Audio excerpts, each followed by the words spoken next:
Welcome to FNL Overtime on YouTube and KCRG.com. Let's start off with some updated scores, Chelsea. Yeah, you bet. We can go ahead and take a look at the scores. I didn't write any of them down, but, looking at the scoreboard, I'll just take a look right now. Yeah, if we can flip the screen here, we have teleprompter up down below. If we can flip the screen Lear, there. I'll take it. I'll just do this. All right. We'll start Cedar Rapids Prairie, Southeast Polk. Obviously, Southeast Polk dominated that one a little bit. Not surprised by that at all, Scott? No? Yes? I am surprised, yes. After talking to Prairie this week, they were really pumped up to play this football game. They had lost twice to Southeast Polk last year by the score of 41-0. Coach Knox's comment was, well, that's not going to happen this year, but Southeast Polk has been good for a long time now. And even though they lost some great players, you know, Proctor to Alabama and the running back at Iowa State, they're still really, really good. Yeah, you bet. And then Alburnett beating Beckman Catholic 33-6 there. East Buck 39-21. Big win for East Buchanan. That was a big game tonight. Valley there. West Branch, their first win over Columbus an upset Catholic. Too, Yes. I believe Columbus Catholic ranked as well. So well, West Branch had a tough schedule. When you play Williamsburg to start the season, so I knew they were a much better team than it actually showed, and it did show tonight. You bet. And then Ames City High, not quite final, but City High leads 49-28 in the fourth quarter. Has this game ever actually been an indicator of the big Cyhawk series? Not that I know of. I don't know if but this is a huge win for City High, because if they lose, they're 0-3, and the playoffs, you know, are not looking real good. But looks like they're going to hold on and win tonight. Well, and their schedule didn't start easy at all. That's tough too when you play Joliet Catholic right out of the gates. Yeah, and then Solon had a big dominating win there over Central DeWitt, 41-6. I think Solon's going to be really good down the stretch. Very impressive team. Some highlights of some games that we showed earlier tonight.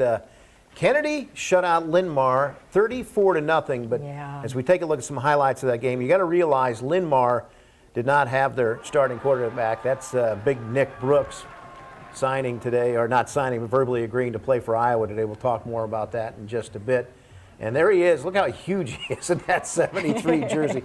Linn-Mar, their first home game, they came out fired up, but once again, Kennedy got off to a fast start. Vincenzo Gianforti was on, and then he ran behind Brooks. And how do you stop this sneak? This is like a 2-yard sneak when you're running behind the big fella. And there's some other big guys on that line too.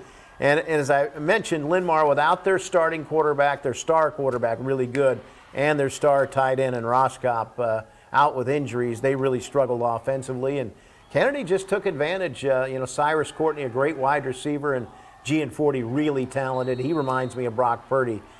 He's not a big guy, but he is very athletic, can buy time, and gets the ball out really fast. Well, it's good to see them come out with a win today. I mean, I know their schedule's been tough. They were 0-2, so they needed a win bad. Their backs were against the wall. But they also had a very tough schedule to come out of the gate, too. Yeah, you can't panic this early in the season.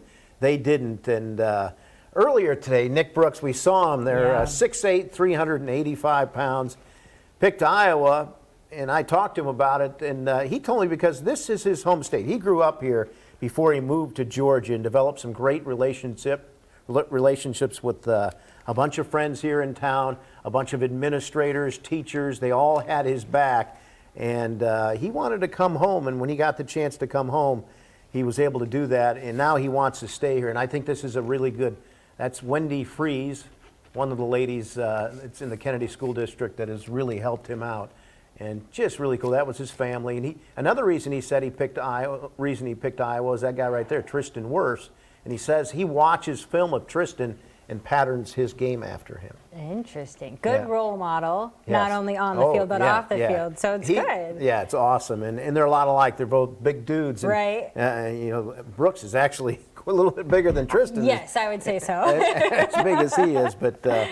It was his birthday to do it today, his 17th birthday. So is that why he did this? Yeah, so he wanted to do it today. You know, he had a game, and that wasn't probably great timing, but he wanted to do it on his birthday. Well, hey, he commits, celebrates his birthday with a victory. That's a pretty good 17th birthday. I first saw Nick when I think he was in 7th or 6th grade, and he was trying to buy shoes, and he was looking for like 17 shoes at Foot Locker, and I looked at him, And I asked his mom, I said, how old is he? Yeah. She said, he's 12.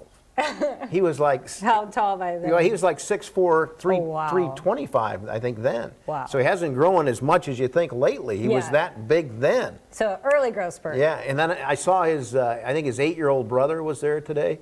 Okay. And I looked at him, and he's my size. Okay. So there's another Nick Brooks coming. Okay. Yeah, pretty impressive. All right, let's talk about the Jefferson Jayhawks. They'd lost 26 games in a row. Oh, yeah. Now they're 3-0. An impressive win, 41-8 We over kind Des of Moines knew North. that this was possible, though. I think once you put one win together, it kind of just is contagious. You keep building off of it. As you can see, I mean, they have athletes on this team. That guy there's 5'5". He's one of the smaller guys. Doesn't matter. No. He's got to run fast. They couldn't find him. And then that guy's 6'5", Evans with the tackle there for a loss. I was impressed with them tonight offensively because they're able to throw and run the ball, very balanced. Ed Miles just done a terrific job there, and he's turned it around really fast.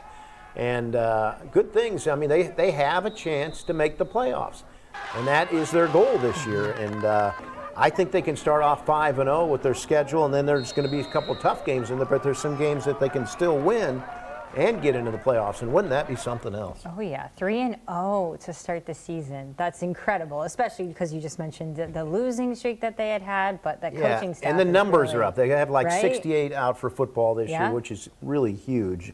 Let's talk about the game of the night. Something else. Xavier and Western Dubuque.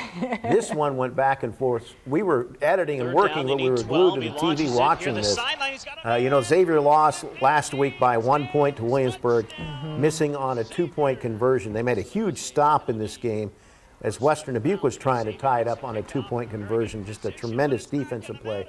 But as you can see here, this was back and forth. Xavier scored, and then the ensuing kickoff, Western Dubuque scores, and just two terrific programs going head-to-head. And Xavier, big play after big play, too. Yeah. I can't remember Xavier losing 2 in a row. It's been so long ago, and they fought like crazy tonight to pull off this victory, and they needed everything against Western Dubuque, and look at the plays. I know, huge plays. Yeah. I think they had a bad taste in their mouth from last week. Yeah, I think you saw a lot of big plays tonight because they had to because they couldn't really run the ball effectively against each other, so they had to try something else, and then this was huge. It's a fun game to watch. It was. Our 9.2 crew definitely had fun out there. Yeah, and then another great game, Benton Community and Mount Vernon. Mount Vernon holds on. Benton Community, a great running team. Mount Vernon holds on. One's a tight one, 19-7, to go to 3-0. You can see that line there, Benton's line, huge. But it seems like some minor errors, some special teams mistakes, just mistakes kind of maybe on the Bobcats side is kind of why Mount Vernon is now perfect on this season as they improve to 3-0. But it seems like also that the Mustangs, they kind of stopped the run, and that's huge. They have some big linemen, as you said. They got a guy going D1, right? Yes. Benton Community? Yep. North Dakota. North Dakota, yeah. So there's some talent out there, and I knew this would be a really low-scoring, tough physical battle. I can't wait down the road if we do see Benton and Williamsburg in the playoffs, what kind of game that will be. I do think Benton and Williamsburg play each other at the very end of the regular season. And I know that they're all kind of looking at that one. Yeah. Even when I was at Benton Community's game last week, they asked, what's the score of the Williamsburg-Xavier game? And I was like, I don't know, Coach C, but I'm just hoping when it comes to the playoffs that they don't pair them too early in the playoffs because they're just, they're 1-2 right now. So another great week, and looking forward to just a great season because there's been so many good games already this year. Yeah, and there's a lot going on, especially in Class 3A, like just so many good competitors. All right, we have some post-game sound from Benton and Mount Vernon. If we can go to that, and Jack Leto. I'm here with Evan Brazzi, Mount Vernon wide receiver. You go 3-0 today, the big win. You caught a big touchdown at the end of the second quarter. How did this win feel? It feels good. We're going to celebrate tonight and this weekend, study up, see where we can improve, and then we're never satisfied, so we're going to move on to next week and just try to go 1-0 next week. This is a great opponent in Benton. 19-7 is the final score, a little closer than you're used to. What was the key to winning a bit uglier, per se? They were a really good team, and it just took grit.